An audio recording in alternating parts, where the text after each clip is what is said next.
Hello friends, ఇవాళ నేను home loan అదేనండి హౌసింగ్ లోన్ పైన తక్కువ వడ్డీ ఎందుకు, పర్సనల్ లోన్ పైన ఎక్కువ వడ్డీ ఎందుకు, వాహన లోను అంటే వెహికల్ లోన్స్ పైన ఎక్కువ వడ్డీ ఎందుకు ఈ తేడా అనేది నేను ఈ వీడియో ద్వారా మీకు చెప్తాను.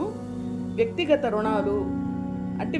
రుణాలు అంటే personal loans, housing loans, vehicle loans వడ్డీ రేట్లలో చాలా తేడా ఉంటుంది.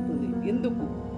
పర్సనల్ లోన్స్ ఎటువంటి పూచీకత్తు లేకుండా ఇచ్చే అసురక్షిత రుణాలు అంటే అన్సెక్యూర్డ్ లోన్స్ అన్నమాట. బ్యాంకులు వీటిని అధిక నష్టంతో కూడుకున్నవిగా భావిస్తాయి.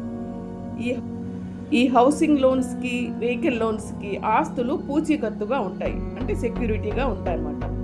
మరిన్ని కారణాలు కూడా ఇలా ఉన్నాయి. ఏంటంటే చాలామంది తమ అవసరాలను తీర్చుకోవడానికి లేదా ఇబ్బందుల్లో ఉన్నప్పుడు లోన్స్ తీసుకుంటూ ఉంటారు. రుణాలు తీసుకోవడం గతంలో కంటే సులభం అయిపోయింది. ఇప్పుడు పోటీ కారణంగా బ్యాంకులు ఆకర్షణీయమైన లోన్ ఆఫర్లు కూడా అందిస్తున్నాయి.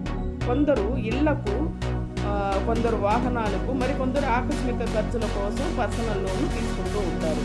కానీ ఈ రుణాలు వడ్డీ రేట్లు ఒకేలా ఉండవు. ఈ లోన్స్కి వడ్డీ రేట్లు ఒకేలా ఉండవు.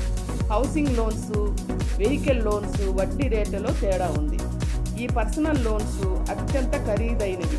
వీటి వెనుక కారణం ఏంటో ఇప్పుడు మనం చూద్దామా. ఈ హౌసింగ్ లోన్స్ లేదా వెహికల్ లోన్స్ పైన వడ్డీ రేట్లు సాధారణంగా 7 నుంచి 9% వరకు ఉంటుంది. ఈ మధ్యలో ఉంటుందన్నమాట. అది సిబిల్ రేట్ని బట్టి, వాళ్ళ యొక్క సిబిల్ పర్సంటేజ్ని బట్టి ఉంటుంది. మరోవైపు పర్సనల్ లోను రుణాల మీద వడ్డీ రేట్లు 10 నుంచి 25% మధ్య ఉంటుంది. ఇది కూడా సిబిల్ రేటు పైన, సిబిల్ స్కోర్ పైన ఆధారపడి ఉంటుంది. బ్యాంకులు ఇవ్వకుండా ఉంటే ఎన్బిఎఫ్సి అంటే నాన్ బ్యాంకింగ్ ఫైనాన్స్లు కూడా ఇవి ఇస్తూ ఉంటాయి. ఆర్థిక సంస్థలు కూడా ఇస్తాయి. 1.5% రేటుతో రుణాలు కూడా అందిస్తూ ఉంటాయి.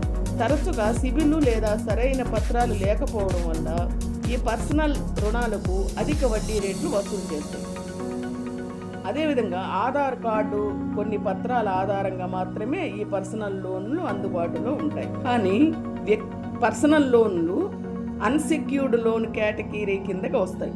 మరోవైపు housing loans, car loans secured loan category కిందకి వస్తాయి.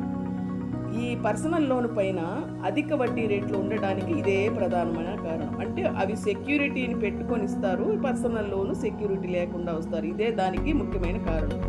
ఈ పర్సనల్ లోన్ను తిరిగి చెల్లించే అవకాశాలు తక్కువగా ఉన్నాయని బ్యాంకులు భావిస్తూ ఉంటాయి. తరచుగా ఈ బారోయర్స్ పూర్తి మొత్తాన్ని కూడా చెల్లించరు. అప్పుడప్పుడు ఈ పర్సనల్ లోన్స్ ఎప్పుడూ షార్ట్ టర్మ్ పీరియడ్లో ఉంటాయన్నమాట. అంటే సంవత్సరం, 2 సంవత్సరాలు, 3 సంవత్సరాలు మ్యాక్సిమం. అవి దీర్ఘకాలికంగా ఉండవు, అంటే లాంగ్ టర్మ్ ఉండవు. 10 ఏళ్ళు, 7 ఏళ్ళు, 15 ఏళ్ళు అలా ఉండవు. అయితే ఈ కార్ లోన్స్, ఈ హౌసింగ్ లోన్స్ మాత్రం లాంగ్ టర్మ్ కలిగి ఉంటాయి. అంటే 7 ఇయర్స్, 10 ఇయర్స్, 15 ఇయర్స్ ఏజ్ని బట్టి. సో ప్రమాదం ఎక్కువగా ఉన్నందున బ్యాంకులు ఎల్లప్పుడూ ఈ పర్సనల్ లోన్ పైన వడ్డీ రేట్లను ఎక్కువగా ఉంచుతాయి. అందువల్ల సామాన్యుడు పర్సనల్ లోన్ కోసం పెద్ద మొత్తాన్ని చెల్లించాల్సి ఉంటుంది. కానీ వాయిదాలు కూడా ఎక్కువగానే ఉంటాయి. ఈ హౌసింగ్ లోన్ విషయంలో బ్యాంకులు ఆస్తులను సెక్యూరిటీగా కలిగి ఉంటాయి. కారు రుణాలు విషయంలో కూడా ఇదే జరుగుతుంది. సో వెహికల్ పైన తాత్కాలిక హక్కు ఉంటుంది బ్యాంకుకి.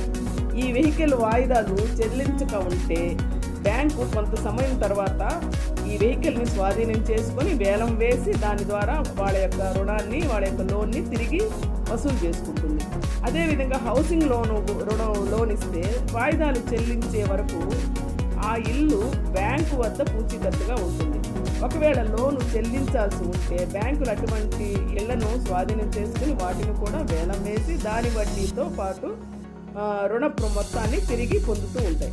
కానీ వ్యక్తిగత రుణ విషయంలో ఏ వస్తువును కూడా సెక్యూరిటీగా ఉంచరు. అందువల్ల అటువంటి లోన్స్ను స్వల్ప కాలానికి అధిక వడ్డీ రేటుతో ఇస్తుంటారు. ఇప్పుడు మీకు బాగా అర్థమైంది అనుకుంటాను వడ్డీ రేట్లలో ఎందువల్ల ఈ తేడా అనేది. సో ఈ వీడియో మీకు నచ్చినట్టయితే లైక్ చేయండి, షేర్ చేయండి, సబ్స్క్రైబ్ చేయండి. మరిన్ని వీడియోల కోసం సుజాత బ్యాంకర్ ఛానల్ని ఫాలో అవ్వండి. Thank you for watching video.